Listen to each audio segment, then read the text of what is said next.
let's move on to our next speaker now, Mr. Alok Vijayant. Mr. Alok Vijayant has served in the Reserve Bank of India for 14 years in various capacities. In 2005, he joined National Technical Research Organization, NTRO, the country's premier technical intelligence agency, as head of Information Dominance Group and Tech Financial Intelligence Unit. He has handled some of the sensitive assignments, including detection of attack on PMO computers, MOD attack, NSAB attacks, MIA attacks, shadows in the cloud, etc. He is a visiting faculty in many reputed organizations like Raw Training Institute, SSB Academy, CBI Academy, and many others. May I please welcome Mr. Alok Vijayant. You are muted, sir. Can you unmute yourself, please? Yeah, good afternoon, and thank you for introducing me. Thanks so much. We have heard Sai sir right now on Metaverse, and a lot of, in fact, the conceptual part of it, and also the deeper understanding and how do we go ahead in the future was well taken by him, and I compliment him for that. I'll basically, because I was just seeing a couple of questions in the question answers, and there I find that the participants would like to have a little layman's view on the subject first, and thereafter probably go on to the deeper aspects of things. So a couple of minutes I will take on actually explaining that what in the layman terms this metaverse means.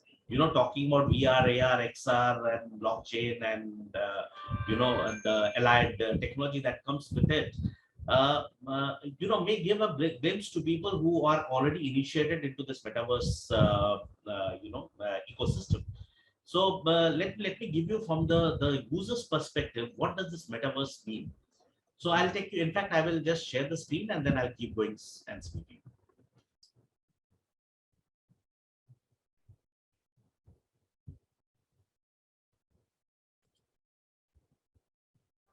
Just one moment, I'll just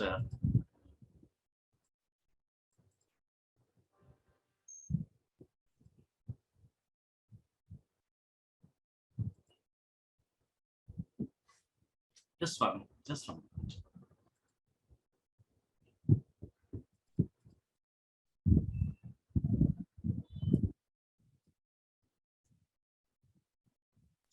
Yeah, we can see the screen, sir. You can see the screen, right? Yes. So what we are talking today is about metaverse, the universe where we would probably move into or migrate. So on one side, you are seeing that there is a smiley on one side, and the other side there is bloodshed. What it's basically I'm trying to represent is it has got both positives as well as negatives. It doesn't go without vices. Whenever the human race has tried to actually compete with the nature, or maybe try to change the nature, there has been catastrophes. Whether it comes with the advent of the nuclear, capability, or invention of the nuclear theories, to any new and disruptive techniques that started altering the natural, nature per se. So those are the places where we have seen a lot of negatives happening, lot of in fact the effects on the psychology, the health, the body, the physical, lot of things. And metaverse to me actually seems similar kind of a disruptive arena, which is going to change the way we live. It is going to change the way we think. It is going to change the way we, enter into a relationship with others. Typically, metaverse, how it comes for a layman is, let us depict a video game. When you play a video game of a, first shoot video game where you have a weapon in your hand and you have a lot of characters, in the jungle. You have animals there, you have people there, you have criminals there, you have policemen there, all those kinds of activities that's there in the game, and you are moving around with a weapon, and then you fire. So that was an issue of VR. That was a virtual reality. So basically, on a screen which you can view and which you can navigate through, there are objects which have been placed inside the screen digitally, which do not actually appear on those lines, but they are created, or the instance of it is created in real time at different locations. That's why the games are normally random. Any creature or any object can come in your way, at random. So that was the scene of virtual reality. The augmented reality came in when you can also add your digital footprint or digital marks onto the digital screen. So it was not only that you are walking through a jungle and you are navigating, looking left, right, and center, but you are also able to add some digital entities in that, and you can interact with them. So you can lift up a person, you can lift up another weapon from anywhere. So these were basically that augmented reality. So you are augmenting virtual with digital entities. So you are augmenting that. And when it comes to extended reality, it's a hybrid approach where both the things are there. Now, what is typically happening in Metaverse? Metaverse, you are creating a new planet of your own, planet or a universe of your own. And that universe will have everything what you see in the physical world. And that is what is the Metaverse.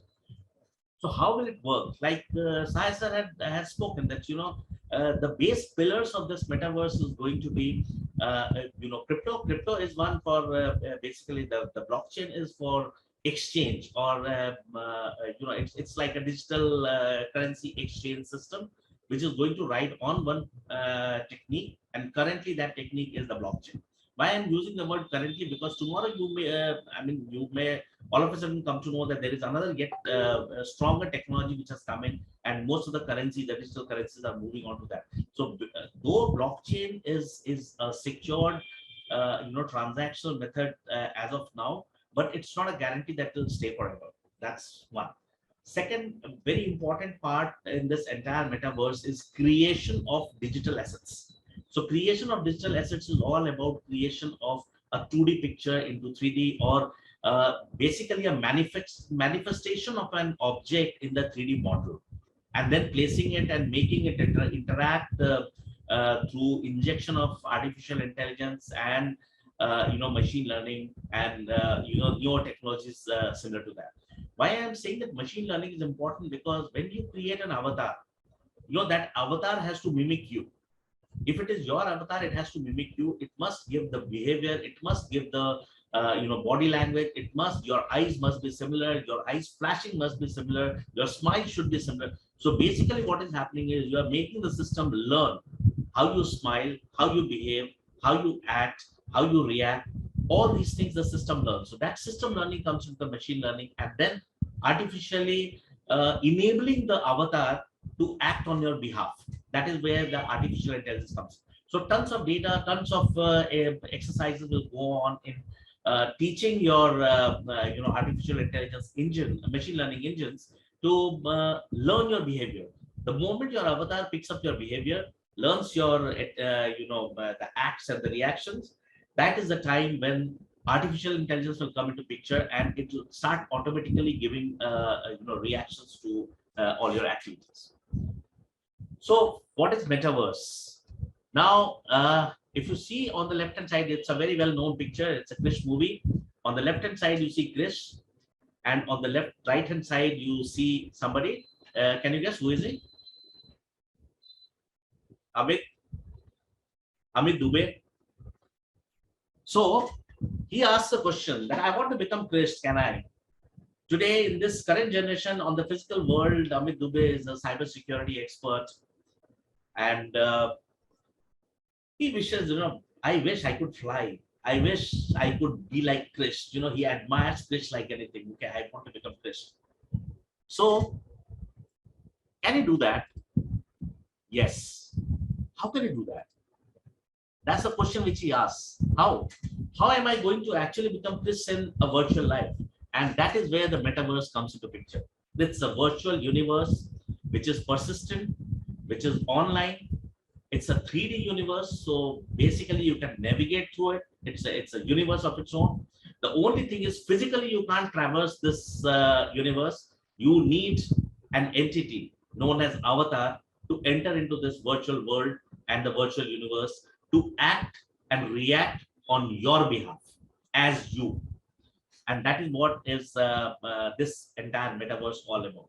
So there are virtual spaces here. So you have conference halls, you have shopping complexes, you have government offices, you have malls, you have roads, you have cars, you have workshops, you have everything what you see physically on your planet, in your universe.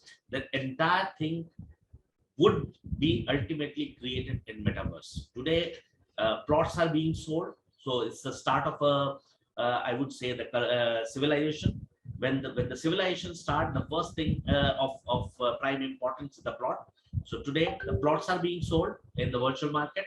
There are many of these companies who have bought into selling plots, and I want my plot to be bought next to the White House. So I have to pay a premium for that. But yet I can live that dream to actually stay close to the White House. If my budget allows today to buy a virtual property in the vicinity of White House. So it's like this, what I could not be in the real world, can I try to become that in the virtual world? And this is what is giving unlimited possibilities to metaverse. So I can be staying next to the White House in the United States. I can be staying next to the President House in India. So that is where the unlimited possibilities that come out with metaverse comes into play. Now, what do you want? What was the idea behind the metaverse? Why at all somebody had to think about creating creating a new world or a new planet or a new universe? Because people always wanted to relive your life. We always say that, okay, I wish I was whatever. So if you want to relive your life, the life doesn't give an opportunity to relive today. So whenever there is no opportunity, when there was no flying, when humans could not fly as birds, the humans invented the aircraft and flew like birds. They invented hovercrafts to swim in the ocean and so on and so forth. So what happens typically is whatever is denied to you by the nature, you always try to create an alternative to enjoy and experience that particular thing in your real life. So if the real life does not give an ability to go back in time and then relive your life and redo the entire thing or undo, so the life has no undo button. Whereas in metaverse, they will give an opportunity to have an undo button in your life. That is one very added feature, which is attracting a lot of people. And that is the reason why this idea of a metaverse is gaining a lot of traction, because people want to relive their life. Role play. Now, this is second very important thing in one's life. I always admire that I could be the president of the United States. If I could be the president of the United States, how do I look like? So in this particular virtual world, you can actually play that role. You can actually change yourself. Your behavior can change. You can actually imitate somebody else's behavior and play a role. It has got a lot of vices again, but then it gives you an ability there. And plus, it gives you tremendous amount of opportunity to gain money out of nothing. Why I'm saying gaining money out of nothing is because there is no money there, but yet people are creating money and then distributing and spreading money. So that is the kind of money it is there. It is yet to be seen that how these digital currencies in the metaverse would start getting converted into physical currency in the real world. I mean, it is not yet very clear on this.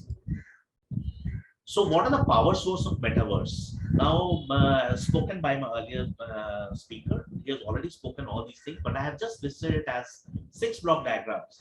The blockchain is the underlying technology that ensures the proof of delivery, the digital proof of ownership. It ensures that there is a transfer of value. It also, if enabled, can give you a little amount of governance on this. So this is the place where many of the controls are going to come in, because along with this metaverse, the idea of metaverse, there are going to be a lot of crimes and criminality happening around. So in order to control that, this is the place. This is the first quadrant, is the place where the law enforcement and the security agencies are going to look into, so that governance can be ensured. Accessibility is another feature which is governed by basically the underlying infrastructure that will on which this entire metaverse will rest. Interoperability is very important consideration in this entire scenario of things, because today we have one technology of blockchain, tomorrow it can have any other technology. So adaptability and scaling up has to be inherent into this entire game of metaverse. Then comes digital collectivity in the form of NFT, non-fungible tokens, because these are basically digital assets whose records have to be completely maintained and changed as per the legitimate transaction that is happening on the blockchain and the cryptocurrency. Based on that, the transfer of value has to be ensured. So there has to be one governing or an exchange that can actually take care of this entire thing. That in case of disputes, there is somebody who is going to resolve it. Otherwise, it's not going to take off. The second part is cryptocurrency. Now, anything which I create on the internet, I don't do it free of cost. So how do I make or how do I create money out of it is going to be transacted in the form of cryptocurrency. So if I am a developer in SolidWorks or any of the 3D models, and I am creating an avatar, I am one of the creator of or a person who is going to populate or make this metaverse a success. So I am making an avatar for them. There is another person who is going to train the AI engine, train the machine, and inject artificial intelligence algorithms on top of it so that it can imitate you. So that is the second set of people around. I can sell a lot of products. I can do a lot of activities on this. So this entire exchange is going to take place on a digital currency. So one cryptocurrency or many cryptocurrencies are going to be inducted into this metaverse. Augmented reality, virtual reality is the key to this entire metaverse. So without augmented reality and these virtual devices, and as Mr. Sahai rightly said, that today we have this device as Oculus and other devices which work on the VR scenarios, but there could be a need tomorrow of a device which can also make you feel other avatars on in the virtual world. So I am moving around with my avatar and sitting in a conference hall with somebody. I must have the ability and also feel that I'm shaking hand with my other colleagues there on the panel. So those kind of devices where touch mechanism or even the feeling and the gestures are going to be felt by people who are using this virtual world or the virtual universe. That's going to be developed in soon to come time. 5G edge computing, these are definitely the core infrastructure on which this entire thing is going to lay its hands on. And of course, the last but not the least is the ideators. That what are the kinds of things which can actually go on this platform? These are the ideators who are going to think. So innovators, the first movers advantage, definitely go to the innovators in this domain. What you can sell, what is the demand, how is the supply side going to be furnished, who are the players who are going to actually provide the supply side, how to create new demands, how to create interest in something. Like Mr. Saha has talked about, digital shoes. Now, digital shoes, you can have a custom digital shoe. You can have like spring-based digital shoe on which you can actually take a spring and you can move forward. Those kind of, very, very innovative things. And because people want to be identified as unique in this world, and for getting themselves identified as unique in this world, they would go and buy anything that makes them unique. So any custom solution, any custom designs, any custom. So there again, when we talk about the design, now there will be a lot of virtual designers who will be actually designing new clothes for them. So the physical designers will also get into this mode where they will design a lot of 3D NFTs for dress designing, your makeups. So all these things are going to go a tremendous amount of metamorphosis, and a lot of new things are going to come in at least in the next 2 to 3 years. A lot of developments are going to take place in this domain.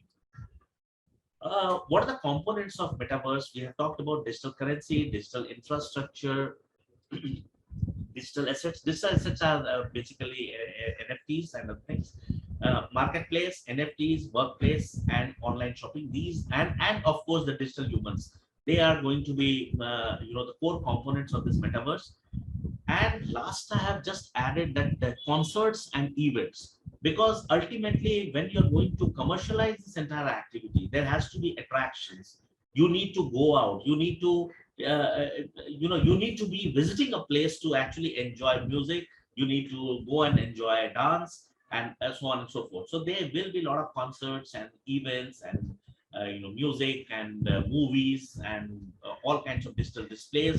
There'll be live virtual I would say fashion shows and so on and so forth. So they will be the places of public visit in the virtual environment. Now, challenges for metaverse. Again, it has already been spoken about. Reputation and identity management and control is going to be a very, very big issue, because I get a avatar made by some designer. He makes it exclusive for me. My avatar starts replicating my moves. It starts, identifying me as him. And then I go there and somebody just steals my identity in the virtual world, and then he uses an identity for nefarious activities, and then again hands it over back to me. I would never know that what nefarious activities have taken place in my absence, that the time I lost that that avatar. And definitely it is going to be a loss of reputation to me, and also losing my identity can also fix me in a lot of other activities. So management and control of reputation and identity, I don't know how they're going to implement it, but this is a must. Data and security, of course, the kind of data that the system or this entire ecosystem will pick up. We can't even imagine that what kind of data it can pick up. It can pick up from, just short of DNA, it will pick up everything, I believe. Currency and payment system. The currency and payment system has to be robust, and it has to be standardized, because if there is no acceptance of cross currency in this particular world, then and if there is nobody who is balancing the rates of these cross currencies, and lack of standardization can actually make it fall flat. Laws and jurisdiction. What are the global rules going to be, and who is going to control them? Is there going to be an international court of justice, or it is going to be individually ruled in respective jurisdiction? These all things have to be settled right in the very beginning, because when the things takes off, it is likely to have a lot of devastating effect initially, because people will not know how to use it. People will not know how to keep their avatars safe and secure, and that is the time most of the criminals and crimes will take place. Community and affiliation, regional, religion, and ethnic. Now, this is, I had talked about it way back in 2006, that how social networks are going to be communitized, and the regional biases will actually start appearing in groups in social media, and how it will start affecting the psychology and affiliations of people. And again, I am interpreting the same thing for the metaverse universe. There will be community made. There will be East Bloc, West Bloc, North Bloc, South Bloc. There will be Hindu, Muslim, Sikh, and Jews, and everyone. So those kind of religion and regional and ethnic kind of a groups are going to be, and also, of course, I shouldn't forget the terrorist networks. The community and affiliation, the terrorist community also would benefit from this metaverse, wherein they will start doing a role play before actually doing a physical activity. So they will test everything in a virtual environment. They will test everything in a metaverse, and then they will learn from their failures in that metaverse, and then implement it in the real world scenario, which is going to be very, very devastating. Time and space synchronization, again, is going to be very, very critical, because who will control the time, and which time are we going to follow? The other day, I was sitting with some people who said that Greenwich Mean Time is the standard time which we follow. But in the old mythologies, Ujjain is the place whose time is followed as a central world time. Who is going to decide what time and what space is going to be synchronized with the entire metaverse system? So that is what is, time is very, very important in this entire activity. Now, I was going through one of my old slides when I used to talk about cyber terrorism and cyber crime and things like that. So when I started looking at what are the physical crimes that happen today, I just listed out all those. It's a very old slide which I had made almost like 10, 11 years back. When I made this slide and when I started actually picking up each one of them, that let me see what are the crimes are applicable in this, the current scenario. So I thought that, I'll just pull out those crimes which will happen in Metaverse tomorrow. And then I could not remove even a single line out of it, that all these crimes will actually happen in Metaverse. None of them, none of the crimes which are listed here cannot, you can't say with surety that it will not happen in the Metaverse. So I actually included the entire slide as it is, that these are the crimes which are very much likely in the Metaverse environment also. The only thing is the mechanics and the modus operandi will change. Now, looking at into the future, what do you look at into, when we talk about the future, what it is? First of all, who am I? That is where identity management will come into picture. Now, this is at a gross level, which will look at it, that how this entire metaverse scenario is going to be governed and what are the components that are required to be present in this metaverse while it is getting developed at this moment. I'll also discuss about after this particular slide, I will discuss about that how as a country, how as a nation, we should react to this development of metaverse. Is it okay? It is bad, it is ugly, it is good. That I'll just talk about this slide.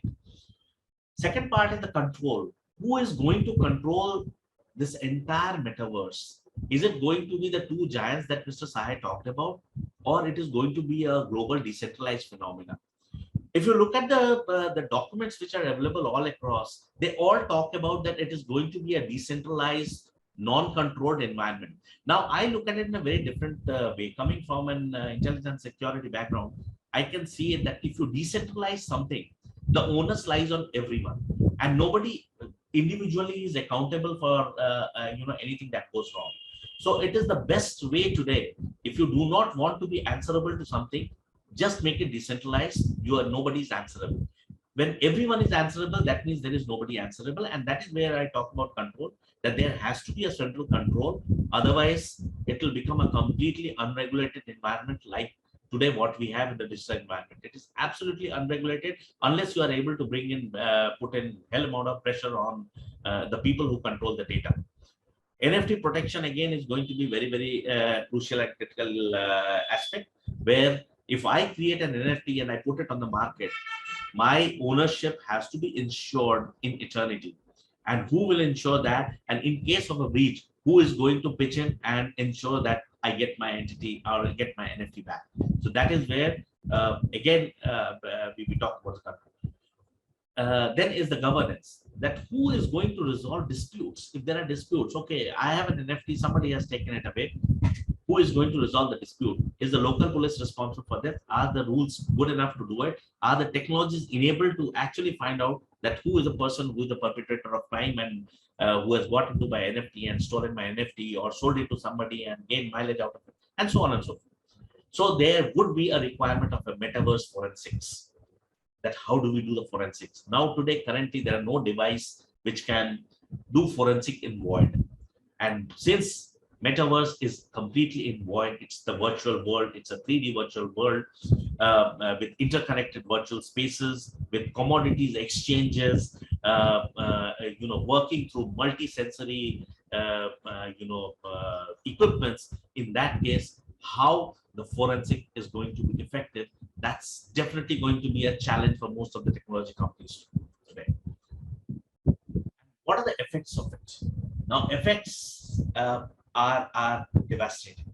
When we started our journey into internet way back in 96, 97, before that, we used to go out in open and play. We used to have cricket field to play cricket. We used to have football field to play football, and so on. So we used to always go out in the evening and play with physical friends. When the internet came, very soon, in fact, 6 to 7 years later, we started working everything on computer, and we, the physical space were narrowing, and the digital space was expanding.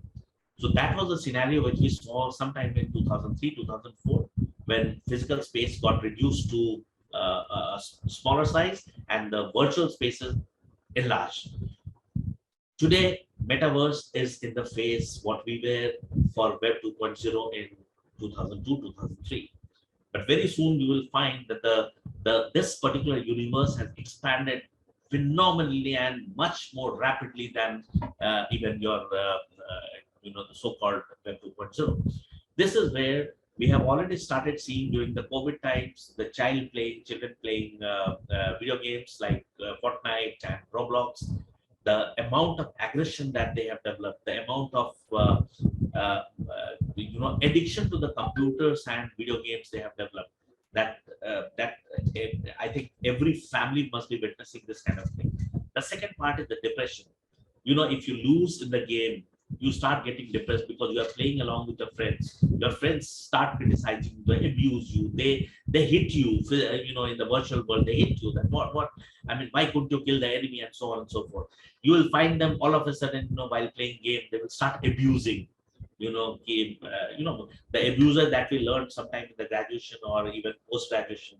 Those abusers, our kids of 10 years or 11 years, they are actually using. So it also will bring in a lot of loneliness because you don't have physical friends. Every friend that you have is a friend of your avatar, and you are represented in the virtual world as your avatar, and your avatar interacts with everyone else. So you personally in the physical world, you do not have friends. That's what we call it lonely planet. If you have a metaverse as a new universe, your planet is going to be a lonely planet. And then speechlessness. Now, this is another thing which is going to feature in with most of the kids when they start going online, because they don't speak. They are only playing. They are seeing everything through the Oculus or any of the VR devices. So they are absolutely speechless and clueless about what is happening in the real world. Now, just a scenario of policing. The first one is an avatar molesting another avatar. Okay. So is it a crime? Crime against whom? When the person the lady who has this avatar goes to the police station to register a complaint. So this is the second one, is the police station scene, registering complaint. The policeman typically says, okay, you have been molested, you have been raped. So the rule says that medical examination is a must, madam. So now the lady said, what medical examination? I mean, my avatar has been molested or raped. So even if you do a medical examination of mine, what will happen? So on this side, if you see, the policeman is frustrated that what the hell, what kind of case I have to handle. And on the other side, the complainant is worried that how do I handle this case? So this is the kind of scenario which is actually likely to develop when it comes to metaverse. And so in fact, I have completed my slides. The rest of it we can answer during the question and answer our sessions. Thank you very much. Thank you very much for giving an opportunity and such a nice audience as of now here. Thank you, Shashankji. Thank you, Dr. Triveni. Thank you, Pavanji, and all of this. Thank you very much. Thank you, Mr. Vijayant. Thank you so much for your views. Thank you for giving us the idea behind the metaverse, how there's a constant endeavor to make virtual world as real as possible. Sharing about the components of metaverse as well as risk and challenges, cyber crimes and effects on metaverse.